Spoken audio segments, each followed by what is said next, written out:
Hey, it's the feeling on of No Salt EDH. Just wanted to make a video talking a little bit about the bracket 3.5 discussion that I had made and just elaborate a little bit more on it and just basically make a long form video talking about it since I have only made short form TikToks regarding it. And so I'm just going to take this opportunity to talk about it. So basically, the gist of the discussion is my thoughts on the matter are I am a big bracket 4 player. I love playing high power EDH.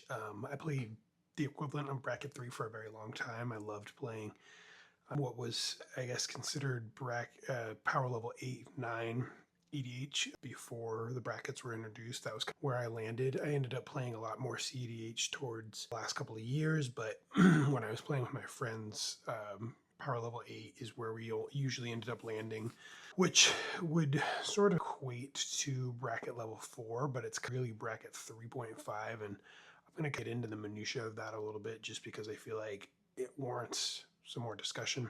Because I think the current bracket system is phenomenal. I really want to touch on that because I do really think it gets a lot of hate from people who don't appreciate it or don't like it for whatever reason, or aren't using it because their play group doesn't need it, or for whatever reason they're just having a hard time implementing it into their play structure, which I totally get. It's not really designed for everybody. It isn't designed to be this ubiquitous thing. It's supposed to be a widely adopted tool that can help you find games with strangers, and that's really what its purpose is. And that's the thing that I think it really does really well. In my experience, having played most of my games in the past 5 years with strangers, it is really helpful to just have a default terminology to just come into the conversation with and be like, hey, this is where I'm at. What that had been for me, at least for the past 4+ years, has been mostly CDH I'd been playing. And that was really easy because it's like, look, this is what we're doing. We're going to play in this meta called CDH. Let's jam our CDH decks at each other. And that was really easy. It was when I would go and play casual or high powered casual is when I would always have a harder time because my deck's a 7. Everybody knows that trope was very challenging to encounter. It was really challenging to deal with because everybody's deck was a 7. And that was just really tiresome. And that was, I think, a big reason why WotC Wizards decided to address that by implementing the bracket system. And I do think the bracket system did a really good job of addressing that in a general way.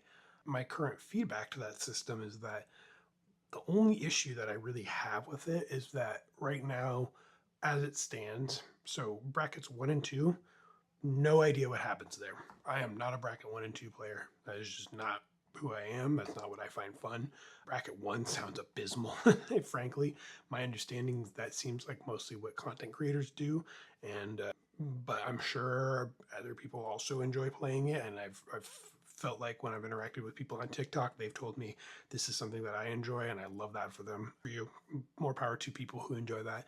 Bracket 2 is the average pre-con, which there's so much power creep around the pre-cons nowadays that I just don't even really understand what that looks like. However, I get what they're trying to accomplish with that bracket, and so I fundamentally understand it. Not for me, just not my play style. I like higher power Magic. I've been playing Magic long enough that I don't want to sit and play each individual game for 2.5, 3 hours if I don't have to.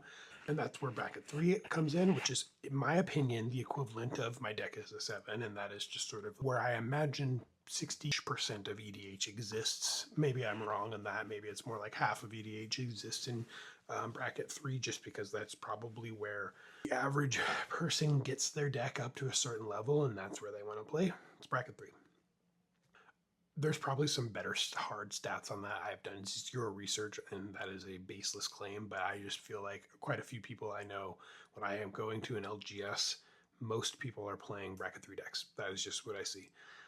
Bracket 4 is the interesting. So bracket 3's parameters are no more than 3 game changers, no 2-card early win cons. Man, I really should have had this pulled up before I got into this. But and then no chaining infinite turns. And, well, for the sake of this conversation, the chaining infinite turns, early combos, and the no more than 3 game changers are going to be the relevant topics. So that is what I think keeps the feel of bracket 3 intact, and I honestly think that's great for bracket 3 players, and I think that's probably perfect for bracket 3 and for what it does. I think also people like that, and maybe you could adjust that by adding up to 5 game changers, and that could be something that I think some people would enjoy. I'm sure that that might have changed the feel a little bit, but not actually that much. I don't think the feel of that bracket would change dramatically with up to 5 game changers, which is why I think that would maybe solve some of my gripes and what I'm ultimately trying to address. And then because the issue that I run into in bracket 4, which is where I enjoy playing, is that I like playing higher power games that are still battle cruiser feeling, that are still like, I'm going to build up my board. I want to play some higher power sorceries, some higher power artifacts, some splashy enchantments.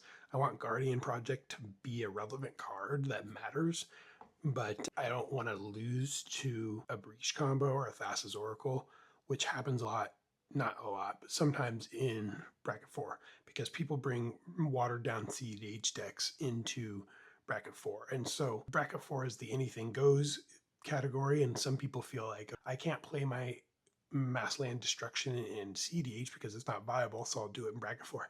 My opinion, totally fine. I think that's great. I think that's a good place for it. Stacks, totally fine. I think that's a good, decent place for it, relatively speaking.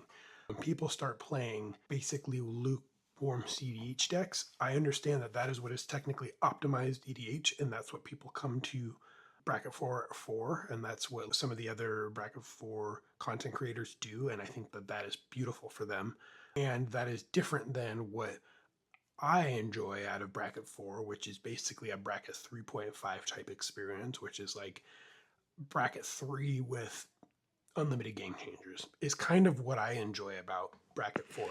And so what I would love to see from WotC is just bracket 3.5 is always the way I've referred to it, but it's basically just a higher power, a more casual situation. So another way to approach that, which I think would also be fine, would be to eliminate CDH from the bracket system. So CDH is its own thing. Now we have opened up a bracket 5 as basically what bracket 4 hyper optimized EDH is, and then have what is now bracket 4 as some bracket 3.5, which is kind of something in between. Maybe it's bracket 3 with up to 8 game changers, so it just really does feel high powered instead of 5, something like that. That's an option. You could squeeze some of the brackets together a little bit more. You could expand the definitions of them, make them a little bit more stretchy. That would also solve some of the problem.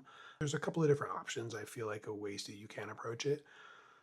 I don't really have a one good solution that I think is perfect, but there are a couple of different ways, and I think that you could still create something that I think people are yearning for, which is a higher power game that doesn't completely step on the toes of other people. Now, again, or I haven't said this, but our Rule Zero conversation also addresses this. I have found that when I talk to people before my bracket 4 games, I can get on the same page as them, and I have 2 decks, one which is my bracket 3.5 deck and my bracket 4 lukewarm CDH deck, and those are 2 very different decks. They play very differently. One's like a Protean Hulk, basically watered down combo CDH deck that plays really well into those styles of decks and is actually a ton of fun to play for me and for the people against those styles of decks.